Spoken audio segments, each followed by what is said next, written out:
사람들은 러닝이 세상에서 가장 정직한 운동이라고 말합니다. 내가 내디딘 보폭만큼 흘린 땀방울의 무게만큼만 정직하게 앞으로 나아가는 운동이니까요. 하지만 저는 그 정직한 운동의 끝에서 제 인생에서 가장 정직하지 못한 욕망을 마주하고 말았습니다. 제 이름은 지훈, 올해 26입니다. 남들이 부러워할 만한 직장에 턱하니 합격했을 때만 해도 제 인생은 탄탄대로일 줄 알았습니다. 하지만 현실은 달랐죠. 좁은 파티션 안에서 엑셀 숫자들과 씨름하고 상사의 눈치를 보며 의미 없는 야근을 반복하다 보니 어느새 제 눈빛은 초점을 잃어갔습니다. 무기력함이 온몸을 지배할 때쯤 저는 무작정 운동화를 샀습니다. 그리고 찾아간 곳이 바로 한강공원의 러닝 크루였습니다. 처음 모임에 나가던 날을 기억합니다. 밤 공기는 비릿한 강바람과 함께 유난히 습했습니다. 수십 명의 크루원 사이에서 단연 눈에 띄는 한 커플이 있었죠.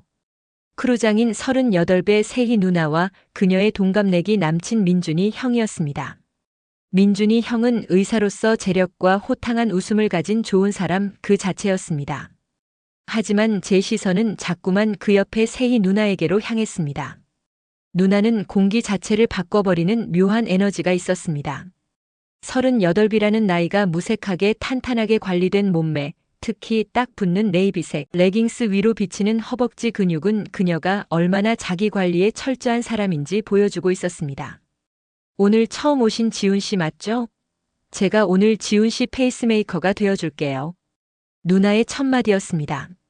민준이 형이 선두에서 팀원들을 이끌며 달려나갈 때 누나는 대열의 맨 뒤에서 저와 발을 맞췄습니다. 지훈 씨 상체를 너무 숙였어요. 시선은 15도 정도 멀리 봐요. 누나의 목소리는 밤바람처럼 시원했지만 제 곁을 스쳐 지나가는 그녀의 숨결은 미치도록 뜨거웠습니다. 누나가 제 자세를 잡아준다며 허리춤을 가볍게 툭툭 칠 때마다 제 심박수 측정기에는 경고음이 울렸습니다. 그건 단순히 뛰어서 느껴지는 고통이 아니었습니다. 모임이 거듭될수록 우리는 자연스럽게 대열의 끝에서 단둘이 남겨지는 시간이 많아졌습니다. 민준이 형은 항상 저 멀리 앞서 나가며 지훈아, 세희 누나 잘 좀 챙겨줘 라고 외쳤죠. 그 선량한 목소리가 한강의 소음 속으로 멀어질 때면 누나는 제게 더 바짝 다가왔습니다. 지훈아, 너 오늘 유난히 숨소리가 거칠다? 혹시 내가 너무 뒤에서 압박하나? 누나는 장난스럽게 웃으며 제 팔을 살짝 스쳤습니다. 땀으로 젖은 살결끼리 부딪히는 그 짧은 순간 온몸에 소름이 돋았습니다. 저는 아무 대답도 하지 못한 채 거친 숨만 몰아쉬었습니다. 하지만 누나는 제 반응이 즐겁다는 듯 민준이 형의 눈을 피해 제 셔츠 안으로 손을 쓱 집어넣어 제 등을 훑었습니다. 자세가 많이 좋아졌네.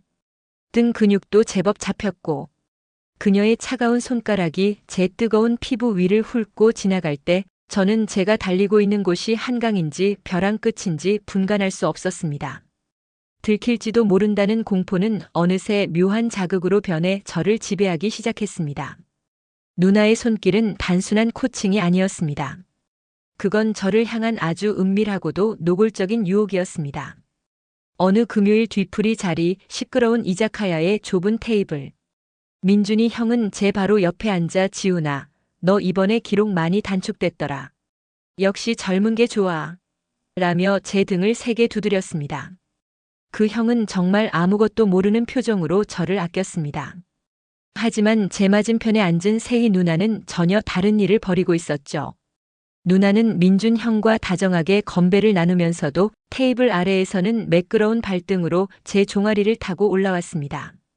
누나의 발끝이 제 무릎을 지나 허벅지 안쪽을 자극할 때 저는 마시고 있던 맥주를 뿜을 뻔했습니다. 하지만 누나는 얼굴 하나 변하지 않고 민준이 형의 이야기에 고개를 끄덕이며 웃고 있었습니다. 민준 씨, 지훈 씨 얼굴이 너무 빨개진 것 같아. 술 기운이 금방 올라오나 봐. 누나의 그 태연한 목소리에 저는 온몸의 피가 거꾸로 솟는 기분이었습니다. 남친의 손을 잡은 채로 저를 유혹하는 그녀의 대담함. 그 이중적인 모습에 저는 심한 자괴감을 느끼면서도 동시에 심장이 터질 것 같은 흥분을 느꼈습니다. 그날 밤 집으로 돌아가는 길에 누나에게서 문자가 왔습니다. 오늘 페이스 조절 실패한 것 같네. 내일은 단둘이 보강 운동 좀 할까? 다음날 둘이 운동을 하는데 갑작스러운 소나기가 쏟아졌습니다. 훈련은 중단됐고 저는 공원 관리실 뒤편의 좁은 처마 밑에서 누나와 단둘이 남겨졌습니다. 빗물에 젖은 누나의 얇은 운동복은 그녀의 몸매를 여실히 드러내고 있었습니다. 거친 숨을 내뱉는 누나의 가슴팍이 제 가슴에 닿았습니다. 지훈아, 너는 가끔 너무 정직해서 문제야.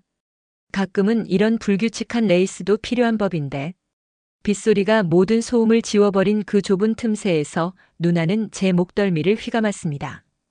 그날 우리는 돌아올 수 없는 강을 건넜습니다. 빗소리에 묻힌 우리의 숨소리는 그 어떤 러닝보다 가쁘고 뜨거웠습니다. 저는 민준 형이 곧 도착할 거라는 공포보다 누나를 더 깊이 안고 싶다는 욕망에 굴복하고 말았습니다.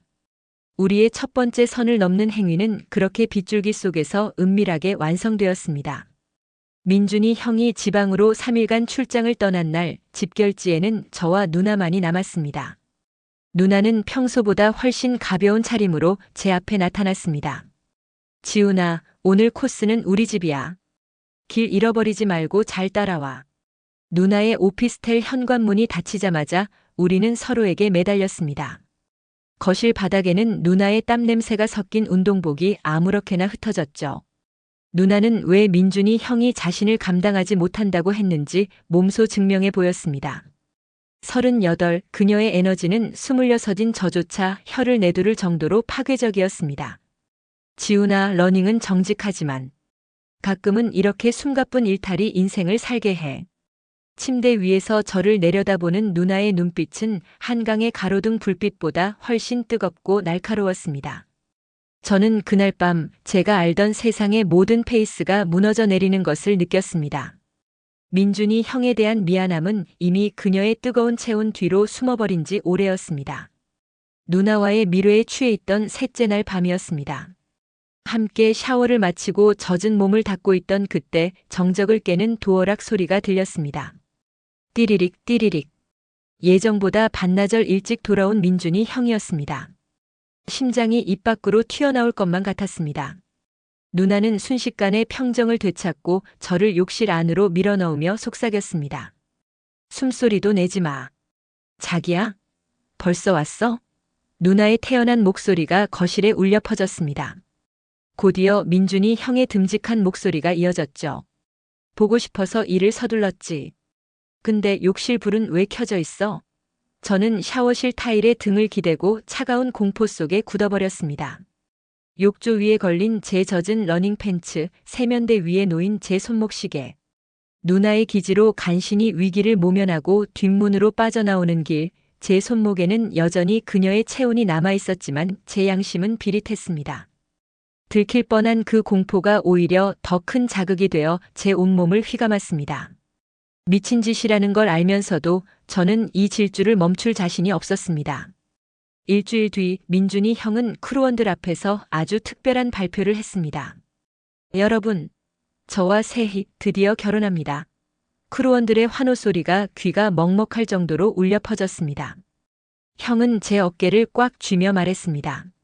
지훈아, 내가 우리 세희 페이스메이커 해주느라 고생 많았다. 고맙다. 형의 손등 위로 누나의 약혼 반지가 빛나고 있었습니다.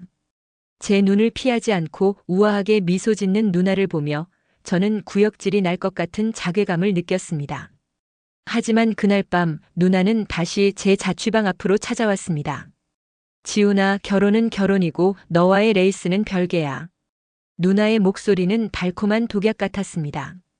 결혼 준비를 착착 진행하면서도 밤마다 저를 찾는 그녀의 신호는 더 대담해졌습니다. 저는 민준이 형의 믿음직한 동생으로 동시에 그의 여자를 탐하는 침입자로 사는 기괴한 더블 라이프에 완전히 갇혀버렸습니다. 민준이 형이 예복을 골라달라고 연락을 해올 때마다 저는 죽고 싶은 심정으로 그의 옆을 지켰습니다. 이제 저는 알고 있습니다. 이 레이스의 결승선에는 영광의 메달 같은 건 없다는 것을요. 오직 파멸이라는 벼랑 끝만이 우리를 기다리고 있을 뿐입니다. 민준이 형은 여전히 저를 신뢰하며 결혼식 사회를 부탁했고 저는 그 부탁을 차마 거절하지 못한 채 웃으며 고개를 끄덕였습니다. 가끔은 생각합니다. 차라리 그날 빗속의 처마 밑에서 누나의 입을 맞추지 않았더라면 어땠을까? 하지만 이미 제 몸은 누나가 정해놓은 중독적인 페이스에 길들여져 버렸습니다. 오늘도 저는 민준이 형의 듬직한 등을 보며 달립니다. 그의 등 뒤에서 그가 가장 사랑하는 여자의 땀 냄새를 맡으며 저는 이 지독한 유산소 운동을 멈추지 못합니다. 심장이 터질 것 같은 고통 속에서도 저는 이 속도를 늦출 수가 없습니다. 이 달리기가 끝나는 날 제가 잃게 될 것들이 무엇인지 너무나 잘 알지만 누나의 그 은밀한 속삭임이 들리는 한 저는 멈추지 않을 겁니다. 여러분, 제가 정말 미친 걸까요? 아니면 26살 인생에 찾아온 가장 지독한 운명을 완주하고 있는 걸까요? 여러분이라면 이 벼랑 끝에서 멈춰 서실 수 있겠습니까? 이야기는 여기서 마칩니다. 끝까지 들어주셔서 감사합니다. 구독과 좋아요는 저의 다음 이야기를 이어가는 큰 힘이 됩니다.